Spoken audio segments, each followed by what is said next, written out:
Hello friends, હર્ષના kitchen મેનુમાં તમારું સ્વાગત છે.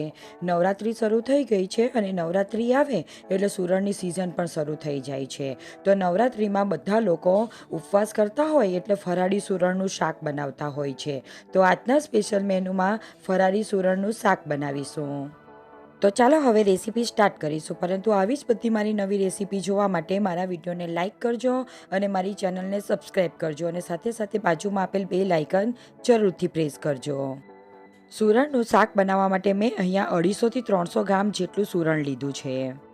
હવે સુરણના વચ્ચેથી ટુકડા કરી અને એની છાલ ઉતારી લઈશું અને એમાં જે ખરાબ ભાગ હોય છે તેને પણ કાઢી લઈશું.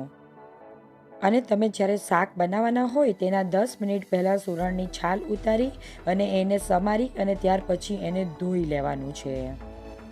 અને તાજા સુરણનું શાક એકદમ ફટાફટ કૂક થઈ જશે. અને તમે જોઈ શકો છો મેં અહીંયા બધા સુરણની છાલ ઉતારી લીધી છે. તો હવે ત્યાર પછી આપણે એના નાના ટુકડા કરી લઈશું. મેં અહીંયા થોડા નાના ટુકડા કર્યા છે. તમે તમારી જરૂરિયાત પ્રમાણે એના આનાથી મોટા ટુકડા પણ કરી શકો છો. હવે તમે જોઈ શકો છો મેં બધા સુરણના નાના ટુકડા કરી લીધા છે. ત્યાર પછી એને 4થી 5 વખત પાણીથી ધોઈ લીધું છે. સુરણને પાણીમાં ધોતી વખતે તમારે એમાં બિલકુલ પણ હાથનો ઉપયોગ નથી કરવાનો. તમારે ચમચા અથવા તવેથા વડે સુરણને હલાવી અને ધોઈ લેવાનું, કારણ કે સુરણને પાણીમાં નાખ્યા પછી તમે એમાં હાથ નાખશો તો તમારા હાથે ખંજવાળ શરૂ થઈ જશે. અને સુરણમાં માટીનો ભાગ વધારે હોય છે, જેથી એને 4થી 5 વખત વ્યવસ્થિત રીતે પાણીથી ધોઈ લેવું. તો ચાલો હવે સુરણનું શાક બનાવી લઈશું. તો તેના માટે મેં અહીંયા કુકરને ગેસ પર ગરમ કરવા માટે મૂકી દીધું છે. અને ત્યાર પછી તેમાં 6 ચમચી જેટલું તેલ ઉમેરી દઈશું. હવે તમે જોઈ શકો છો તેલ ગરમ થઈ ગયું છે. તો ત્યાર પછી તેમાં 1 ચમચી જેટલું જીરું ઉમેરી દઈશું અને જીરુંને ક્રેકલ થવા દઈશું. અને જીરાને પૂરેપૂરું ક્રેકલ થવા દેવાનું છે, નહીં તો એ કાચું રહી જશે તો એનો ટેસ્ટ શાકમાં ખરાબ લાગશે. હવે જીરું ક્રેકલ થઈ ગયું છે. તો ત્યાર પછી તેમાં આપણે સુરણ ઉમેરી દઈશું. બધા એવું કહે છે કે સુરણનું શાક છૂટું નથી બનતું અને ક્રિસ્પી પણ નથી બનતું. તો તમે આ રીતે બનાવશો તો તમારું સુરણનું શાક એકદમ છૂટું બનશે અને સ્વાદમાં ખૂબ જ ટેસ્ટી બનશે. હવે બધા સુરણને મેં તેલમાં ઉમેરી દીધું છે. ત્યાર પછી તેલ જોડે એને વ્યવસ્થિત રીતે મિક્સ કરી દઈશું અને ત્યાર પછી 5 મિનિટ સુધી એને તેલમાં સાતળી લઈશું. અને વચ્ચે થોડી વાર સુરણને હલાવતા રહીશું, જેથી કુકરમાં નીચે ચોંટી નહીં જાય. લગભગ 5થી 7 મિનિટ જેવું થઈ ગયું છે અને તમે જોઈ શકો છો સુરણ તેલમાં સતળાઈ ગયું છે અને સુરણનો કલર પણ ચેન્જ થઈ ગયો છે. તો હવે આપણે એમાં મસાલા કરી લઈશું. હવે ત્યાર પછી તેમાં અડધી ચમચી જેટલી આદુની પેસ્ટ ઉમેરીશું અને 1 ચમચી જેટલી લીલા મરચાંની પેસ્ટ ઉમેરીશું. અને મરચું તમે તીખું જે પ્રમાણે ખાતા હો તે પ્રમાણે તમારે ઉમેરવાનું રહેશે. હવે એમાં સ્વાદ પ્રમાણે મીઠું ઉમેરી દઈશું અને મેં અહીંયા સિંધવ મીઠાનો ઉપયોગ કર્યો છે. હવે એમાં 1 ચમચી જેટલા સફેદ તલ ઉમેરીશું અને મેં અહીંયા આખા તલ ઉમેર્યા છે. તમે એનો ભૂકો કરીને પણ ઉમેરી શકો છો.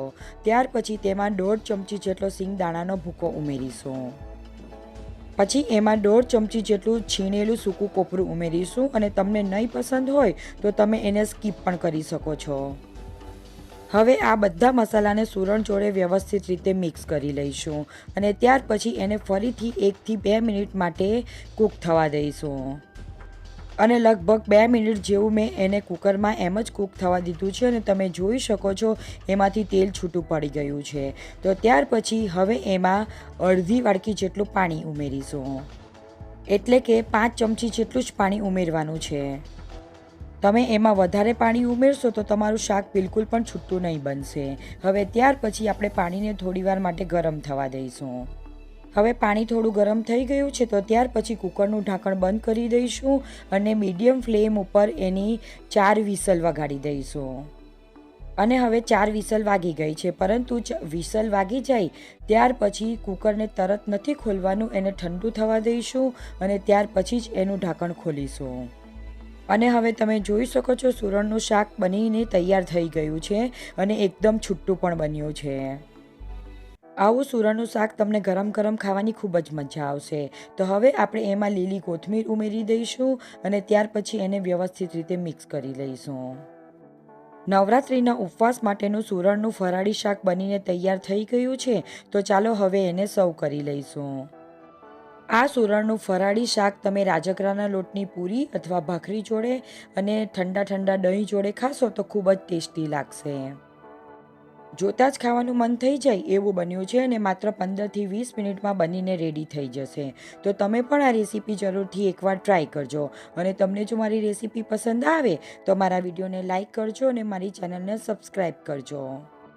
ફરી મળીશું એક નવી રેસીપી સાથે. Thank you for watching my video.